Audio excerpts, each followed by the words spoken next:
So we've all had that dream, well, nightmare or whatever you want to refer to it, where you're aimlessly falling from the sky, like just randomly falling, no parachute, nothing to stop you. I mean, going free falling from the sky.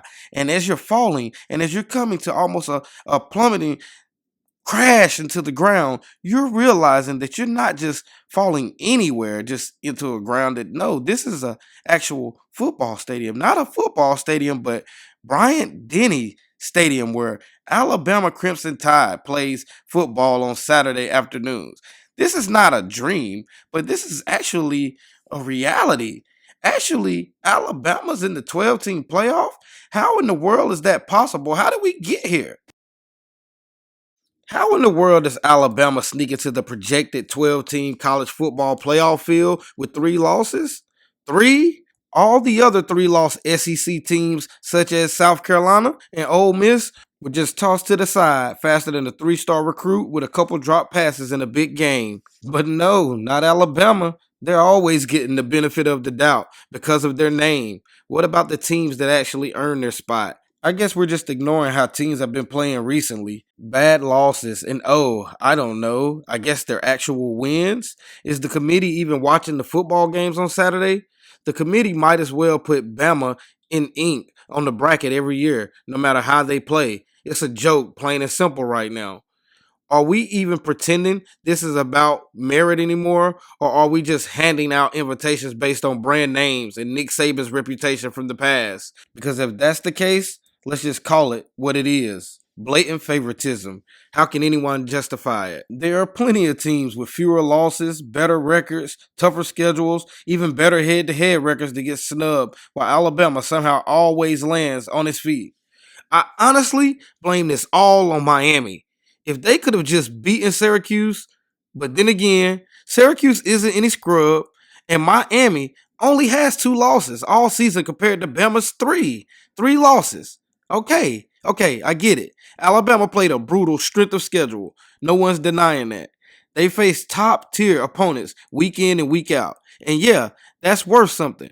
But I'm still struggling to understand how they make it into the 12-team playoff field over a team like Miami with just two losses, especially after Alabama suffered losses to unranked teams like Vandy and recently, as a couple of weeks ago, to a 5-win Oklahoma team. Alabama absolutely got its boots smoked by Oklahoma, and it was not even close. A 21-point dub. And they also lost earlier this season to 11 ranked Tennessee squad. But we must mention that Bama was the higher ranked team in that matchup, sitting ranked at number 7 in the battle with the Volunteers. But Miami had a strong season as well. And sure, the schedule might not have been as stacked as Alabama's, but it wasn't a cakewalk either. They took care of business when they needed to and only have two losses to show for it. Meanwhile, Alabama had three losses. Is it the whole point of the system to reward results on the field? If we're going to lean so heavily on strength of schedule, does that mean actual win-loss records don't matter anymore? Miami had fewer missteps, plain and simple. Why are they being penalized for not playing in the SEC? It feels like the committee is saying, well, you didn't lose in impressively as Alabama did, so you're out. That logic is hard to swallow. And don't get me wrong, I understand that Alabama is a great team. I'm definitely not crazy, and I know that on any given day, Alabama can beat just about anyone. But we're not talking about hypotheticals. We're talking about what actually happened on the field. Three losses should matter, no matter who you are. It's decisions like these that make people question whether the playoff committee is truly impartial. Are they valuing the right things? Because right now, it feels like they're finding ways to justify keeping Alabama in the mix rather than sticking to the clear, consistent criteria.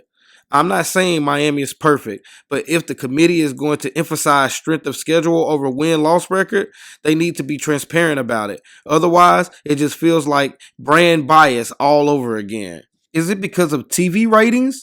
Does the committee honestly think fans can't live without seeing the Tide in January? Let's talk about consistency. The same committee that says every game matters apparently didn't watch the game that Alabama just played a couple weeks ago against Oklahoma. Whether it was getting outplayed in the big moments or failing to show up defensively, Those three losses should have ended any realistic hope of any playoff chances. But no, here we are. And don't give me the eye test nonsense. The eye test is just code for we like the logo on the helmet.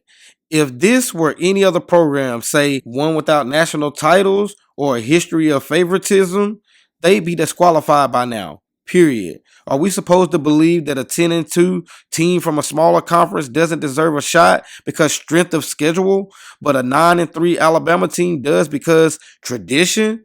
Is hypocrisy, plain and simple. The real question is this: is the playoff committee biased towards Alabama?